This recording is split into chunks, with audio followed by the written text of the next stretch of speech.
네, 안녕하세요. 내부자들입니다. 네, 안녕하세요.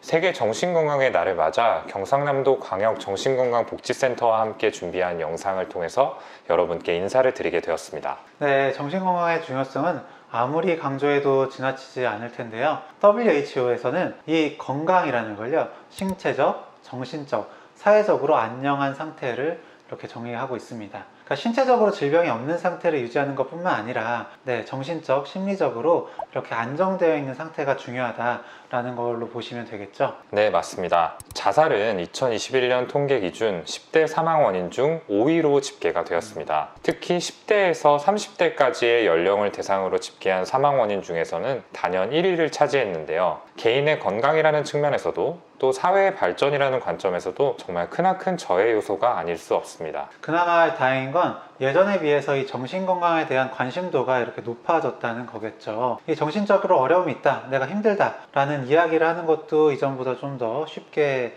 얘기를 하게 됐고요. 그리고 병원의 문턱을 넘는 사람들의 수도 전보다 늘어나고 있어요. 그럼에도 불구하고 여전히 우리 사회의 정신건강 문제에 대한 이해도는 여전히 좀 갈 길이 많이 남은 것 같습니다. 정신질환을 여전히 의지의 문제, 어떤 나약함 이런 거가 결부시켜서 바라보는 사람들이 있잖아요. 맞습니다. 최근에 한 유튜버가 우울증은 없다 라는 식으로 이야기를 해서 굉장히 그런 이야기가 파장이 크게 일기도 했었어요. 이렇게 우울증 그리고 나아가서 정신건강에 대한 어떤 인식은 여전히 환기가 좀 필요한 상황인데요. 이렇게 정신건강의 중요성을 고취하고 정신질환에 대한 편견을 해소하기 위해서 세계보건기구와 세계정신건강협회에서는 매년 10월 11일 세계정신건강의 날로 지정을 하고 있습니다. 우리나라도 이러한 움직임에 발맞춰서 정신건강복지법 개정을 계기로 2017년부터는 정신건강의 날을 법정 기념일로 지정 여러 지자체와 기관에서 정신건강과 관련된 캠페인 그리고 행사를 꾸준히 진행을 하고 있습니다. 저희 내부자들도 올해 창원에서 토크 콘서트로 여러분을 찾아뵐 예정인데요. 정신건강의 날을 계기로 나의 마음은 어떤지 또 내 주변에 이런 정신건강 문제로 힘들어하고 있는 사람은 없는지 돌아보셨으면 좋겠습니다.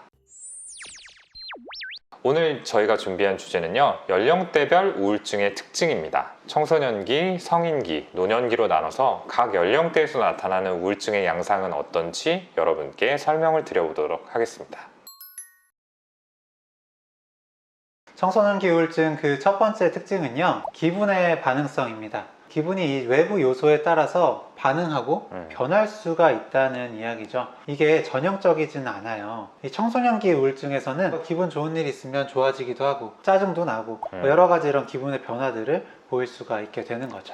저희가 진료실에서 이 어머님들께 가장 많이 듣게 되는 이야기 중 하나가 우리 애는 게임할 때 즐겁고 신나 보이는데 무슨 우울증이냐 라는 거죠. 일반적인 시각에서 생각을 하면은 사실은 대부분의 상황에서 기분이 되게 저하되고 침울해 보여야 되는 게 맞지만 이 청소년기에는 이 양상이 다르게 나타날 수 있다는 걸 여러분이 알아주셨으면 좋겠습니다. 그래야지 아이를 좀 더 잘 이해하고 포용하실 수 있을 겁니다. 네, 그리고 청소년기 우울증의 또 다른 특징 두 번째는 타인의 시선에 민감하다는 겁니다. 사실 이 청소년기는 일단은 친구가 갖는 의미가 대단히 큽니다. 또래 집단에서 내가 어떤 위치에 있느냐 이게 또 중요한 시기다 보니까 주변에서 나를 어떻게 생각하는지를 계속 신경을 쓸 수밖에 없는 거예요. 그리고 조금 더 이제 깊게 들어가면 자아 정체감, 그러니까 내가 어떤 사람이다라는 이 생각 자체가 확립되기 전이다 보니까 사람들의 평가가 곧 내가 어떤 사람이냐를 말해주는 그런 시기다 보니까 더 의식이 될 수밖에 없습니다. 청소년기 우울증의 세 번째 특성은 바로 신체 증상을 많이 호소한다라는 겁니다. 그것도 비특이적인 신체 증상이 많이 나타난다라는 건데요. 머리가 아프고 어지럽고 배도 아프고 이렇게 특정한 어떤 질병에 국한되지 않는 비특이적인 증상들이 어떤 뚜렷한 이유 없이 나타나는 게 특성입니다. 소아 우울증에서도 유사한 모습이 나타나곤 하는데요. 이렇게 아동이나 청소년 시기는 사실 감정을 구분해서 인식하고 표현하는 능력이 충분히 확립되기 전이라고 봐야 됩니다. 그러다 보니까 이 부정적인 감정이라는 게 밖으로 배출되는 대신에 어떤 심리적인 내면에 차곡차곡 쌓이다가 어떤 신체 증상으로 발현되는 걸로 심리적으로는 해석이 되고 있습니다. 청소년기 우울증의 특징을 이렇게 말씀드렸는데 어떻게 보면 이거 사춘기였냐? 맞아요. 그런 말씀들 진짜 많이 하세요. 이렇게 생각을 할 수 있거든요. 그래서 사춘기와 이 청소년기 우울증이 어떻게 다른지에 대해서 말씀을 드려보도록 하겠습니다. 일단 기본적으로는요, 우울증 쪽에서 이 일상생활에 지장을 주는 정도가 더 광범위할 수 있습니다. 예를 들어 등교를 거부한다든지 대인관계 자체가 이거 되게 단절된다든지 아니면 이제 사고가 현대보다는 미래에 대해서 걱정을 한다든지 과거에 뭐 잘못됐던 뭐 부정적인 사건에 대해서 끊임없이 뭐 생각하고 떠올리는 뭐 이런 일이 있다든지 아니면 심하게는 짜증을 내고 자살, 죽음에 대한 어떤 생각까지도 나오는 게 우울증이라고 볼 수 있겠죠. 그러니까 어떤 사고의 특성 자체가 사춘기는 현재의 고민들, 그냥 친구 관계 고민 이런 것들을 위주로 하면은 어떤 미래, 과거 이런 것들에 조금 더 가 있는 경우가 우울증에서는 많다라는 게 특성이고요. 자살 사고 같은 것들은 단순히 사춘기라고 치부하기에는 조금 더 우울증을 시사하는 소견이라고 생각해 주시면 되겠습니다. 성인기 우울증의 가장 중요한 증상은 하루 종일 지속되는 우울감 또는 흥미의 저하라고 볼 수 있겠습니다. 이때 우울감이라는 건요, 우리가 생각하는 것처럼 막 슬프고 막 눈물이 나고 그런 기분일 수도 있지만 공허하고 막 아무것도 없는 것 같고 네, 미래도 없는 것 같고 아무것도 못 느끼는 그런 상황일 수도 있어요. 그리고 흥미의 저하라는 건요, 예전에 재밌게 했던 활동들이 더 이상 재미있게 느껴지지도 않고 하고 싶은 거 자체가 없는, 마음이 들지 않는 그런 거를 흥미저하라고 합니다.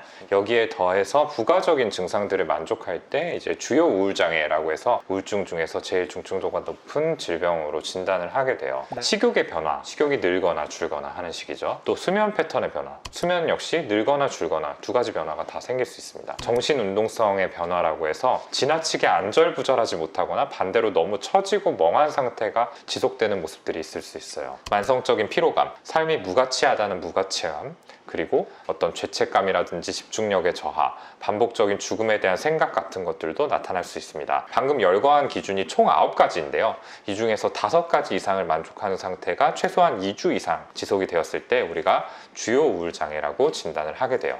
네, 그 성인 우울증 중에서도 젊은 층에서 주로 많이 나타나는 우울증의 유형은 비정형 우울증입니다. 말 그대로 전형적이지 않은 우울증이라는 건데요. 가장 중요한 특징은 기분의 반응성이 있다는 거예요. 그러니까 평상시에 우울하다가도 뭔가 좋은 일이 생기면 기분이 이렇게 올라가기도 하고 네, 기분이 나아지기도 한다는 거죠. 이 기분의 반응성에 더해서 이 비정형적이라고 했잖아요. 식욕도 늘거나 잠도 되게 많이 잘 수가 있어요. 이외에도 남마비라고 해서 몸이 납처럼 무겁게 변해서 꼼짝 못하겠다라든지 거절에 대한 예민함, 그러니까 얘가 나 거절하면 어떡하지? 이런 증상들 중에서 2가지 이상을 만족했을 때 비정형 우울증 진단을 할 수가 있습니다. 이 비정형 우울증은요, 여성이 남성에 비해서 2~3배 가량 흔하게 나타나고요, 나이가 어릴수록 또 흔합니다.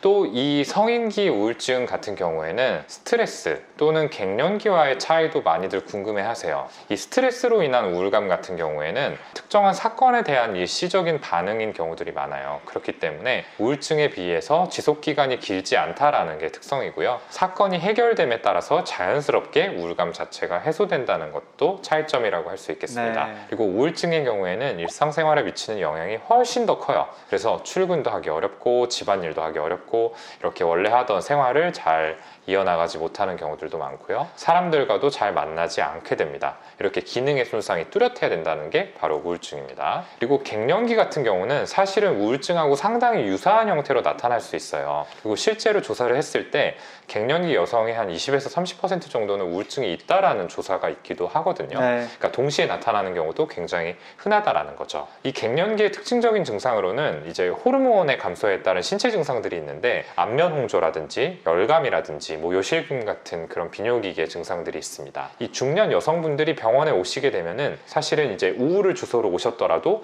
이런 증상들이 같이 있는지를 저희가 확인을 해요. 그렇기 때문에 이제 이런 것들이 되게 두드러지게 나타난다라고 하면은 우울증이 좀 의심이 되더라도 일단은 갱년기 증상을 먼저 좀 평가라든지 치료를 하고 나서 우울에 대해서 재평가하는 거를 권유드리는 경우들도 있습니다. 맞습니다. 그래서 이중으로 치료하는 거를 좀 방지를 하는 거죠.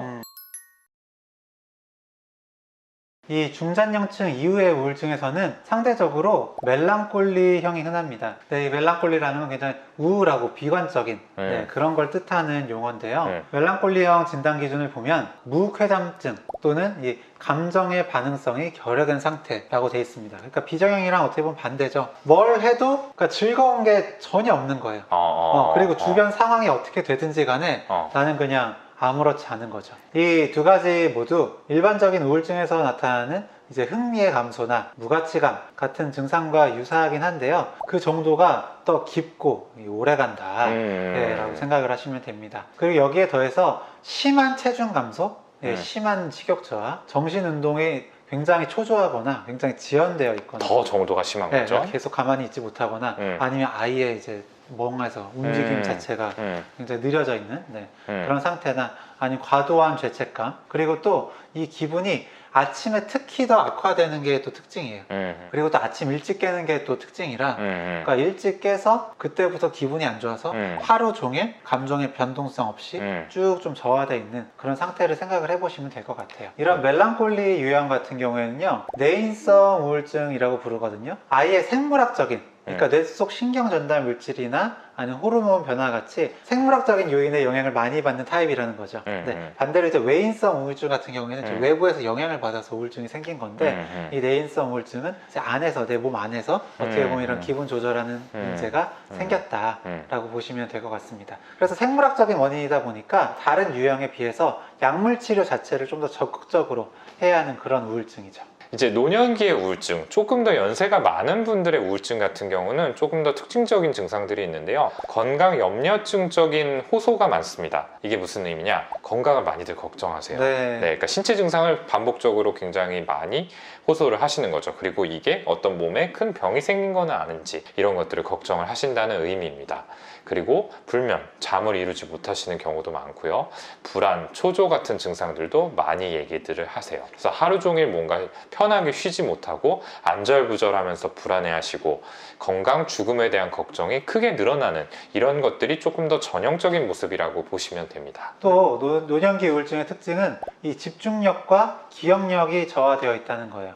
우울증의 심한 경우에 또 두드러지기도 하는데요. 이런 경우를 가성 치매라고 표현을 하기도 하죠. 치매의 경우에는요, 기억력, 언어 기능, 판단 능력, 그리고 시공간, 지각력 등의 인지 기능 하나뿐만 아니라 여러 가지 그렇게 인지 기능 전체가 떨어지는 게 특징이고요. 그러다 보니까 식사를 한다든지 대소변을 가린다든지 물건을 사고 관리한다든지 이런 일상 수행의 지장이 점차 심해지는 게 특징입니다. 또 치매에서는 성격이나 행동의 변화가 동반되는 경우가 있어서 주변 사람들이 굉장히 당황을 하게 되기도 하죠. 그런데 가성 치매의 경우에는 치매에 비해서 증상이 급성인 편이에요. 치매가 좀 더 이제 서서히 진행을 하고 급성 치매는 갑자기 이런 모습을 좀 보일 수 있는 거고, 우울감이나 불안, 초조, 잠이 안 오고 식욕이 떨어지고 이런 우울증 증상이 동반이 됩니다. 그리고 또 이제 그 진료실에서 이분이 치매냐 가성 치매냐를 볼 때 저희가 이제 검사를 하거든요. 근데 치매 환자분은 검사를 열심히 하세요.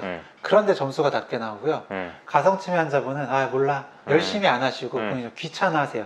그래서 점수가 낮게 나오는 그런 차이가 좀 있습니다. 네, 그리고 결과가 이렇게 안 좋게 나오면은 치매 환자분들은 그거를 숨기려고 하거나 부정하시는 경우가 많고요. 이 가성 치매 환자분들은 그거를 굉장히 크게 받아들여서 절망하시거나 이런 경우들이 많습니다. 맞습니다. 조금 정리하자면은 가성 치매 같은 경우에는 급격하게 나타나면서 우울감, 절망감 같은 기분 증상들이 크게 나타난다는 거.